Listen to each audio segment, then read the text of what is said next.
Montgomery County is home to a vibrant and diverse agricultural landscape with 500 plus farms located throughout the county. From expansive fields to charming family-run operations, the farms in Montgomery County offer a glimpse into the rich agricultural heritage found within the 93,000 acres of the Agricultural Reserve. We're about to head out from Rockville here at the County Council building. District 7 Councilmember Dawn Luedtke recently had the opportunity to tour the Agricultural Reserve, a tour organized by the Office of Agriculture, to learn more about the wide variety of products grown and produced right here in the county, as well as hear from farmers about the challenges they face.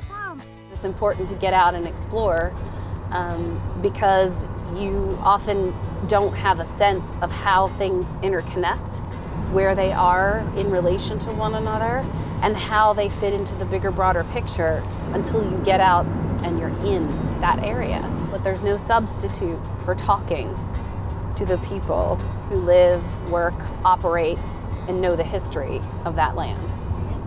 The tour included 3 farms with each a different story. The day began at Sunny Ridge Farm in Laytonsville. Nice to meet you. Yes, ma'am.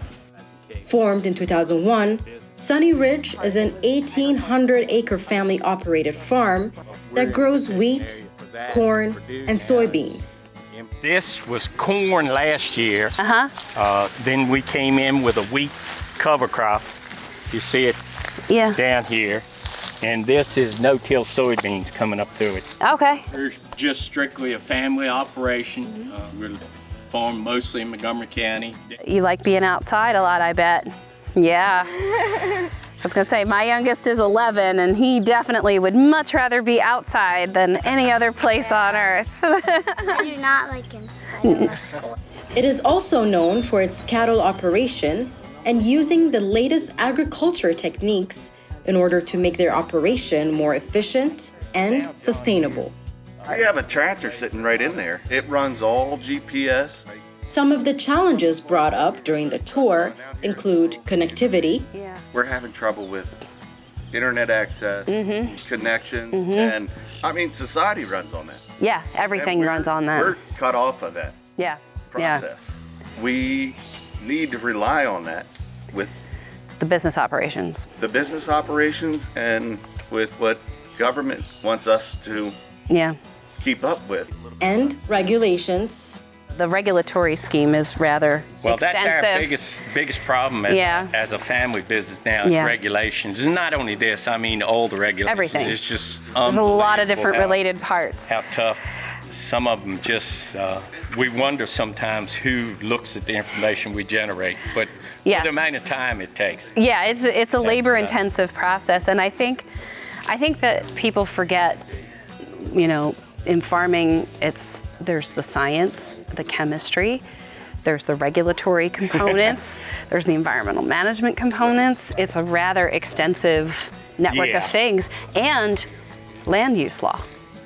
And making sure you know and you're getting what you need out of that, and you know how to advocate and can get support from folks like me for the things you need, like with this electrical issues. My impression is that they feel like they haven't always been heard, and that's something that I have consistently known is an issue up here ever since I first moved to the county. So it's imperative for our rural communities to have active voices that are ready, willing, and able to listen, to digest their needs, and to advocate. The next stop was at Vita Farm in Brookville. This is so fun. Purchased by the current owners in 2017, Vita is a hidden gem that encapsulates the essence of a peaceful countryside retreat and community building. Are we doing the aquaponics greenhouse tour? Is that what we're doing? Okay. And we have the market garden going too.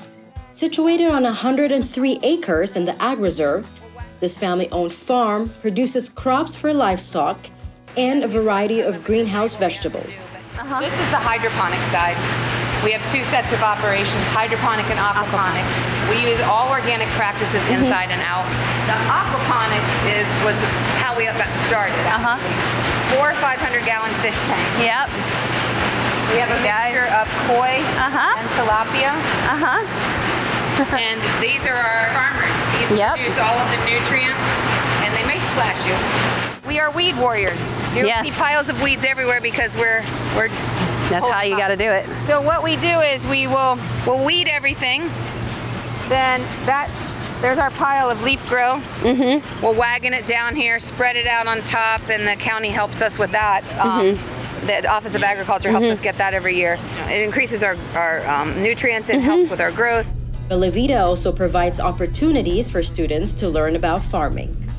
Now finished her first year of college, and she came back every break, and she's working almost full-time this summer. Oh, that's great. Labor shortage is another challenge that was brought up during the tour. The issues that we have are just finding people to do the work, and because everybody wants $30 an hour. Right. Nobody in agriculture makes $30 an hour. No. And you're trying to be, as generous as possible, but the issue is you have to budget properly, and then people don't want to stay, or you get somebody and you get them fully trained, and then they're gone, or they just don't show up. Yeah, we got to be here every day. I mean, there's fish to tend to. People don't think of that I have many animals, but that's a lot of fish. I've got in a lot there. of fish, and you got to come in and make sure that there's bubbles. In the winter, you got to make sure there's heat, and you have to feed them. And the chickens, you got to make sure the water lines aren't frozen. There's a lot to do. Yeah. Thanks, Amy. Thank you. The third and last stop was just a few miles down the road at Lone Oak Farm. We only have 2 places on the property that we actually rent out for kind of rental spaces on a small scale. We have larger ones for larger groups. In the winter, we'll have fire pits here. And then in the summer and winter, we usually maintain these tents. This was a kind of a COVID invention. So we couldn't open our tap room for the first year, June 2020 to June 2021. Right. So during the winter, we had to have something where we could have people come out and be comfortable enough to be able to stay open and make some money. So after that, people loved them so much, we decided to keep them. Located on 29 acres of land, this family-owned farm and brewery combines the artistry of brewing with the natural beauty of its surroundings, including a pond and wide open spaces. We've got a beautiful pond. We're going to be doing a really fun event with Special Olympics, so we're going to try to raise a bunch of money for Special Olympics. Lone Oak prides itself on using locally sourced ingredients, often harvested from their own farm, to create a diverse selection of handcrafted beers. This is Violetta 2-row barley. It's got that kind of violet color. Some call it amber. So the amber waves of grain, when the wind gets going on this stuff, it looks pretty beautiful. We grow this grain specifically because it's a larger kernel that then we can extract the sugars when we're brewing. Once it's been harvested, we dry it down and then we take it over to the malt house where we malt it.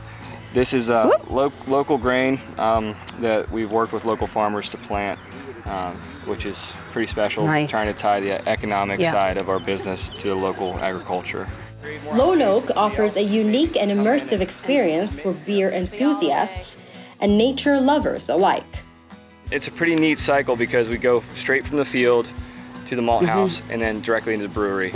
So the environmental benefit of that is something that's not usually talked about or appreciated. Grain and most commodity crops are very heavy. And they're hauled. And they're hauled all over the country, sometimes all over the world. So we go through hundreds of thousands of pounds of grain a year, and if that's being shipped, just imagine the diesel being burned. So the fact that it's harvested here and rolled right over, brewed here and consumed here, all of those logistics and all of that environmental impact, all the traffic on the roads, a number of other things is benefited by keeping it here. And it's as fresh as it gets. The farms in Montgomery County are a testament to the region's commitment to sustainable agriculture, preserving its agricultural heritage and ensuring the availability of fresh, locally sourced food. It's been great to tour around my district and see all the different operations that are going on and different sizes and scopes. These farms serve as vital community resources, connecting residents with the land and fostering a greater appreciation for the importance of sustainable farming practices. It's wonderful to be able to come out here, not that far away, come on up and enjoy life out here in District 7. From District 7, I'm Rashai Sahalu.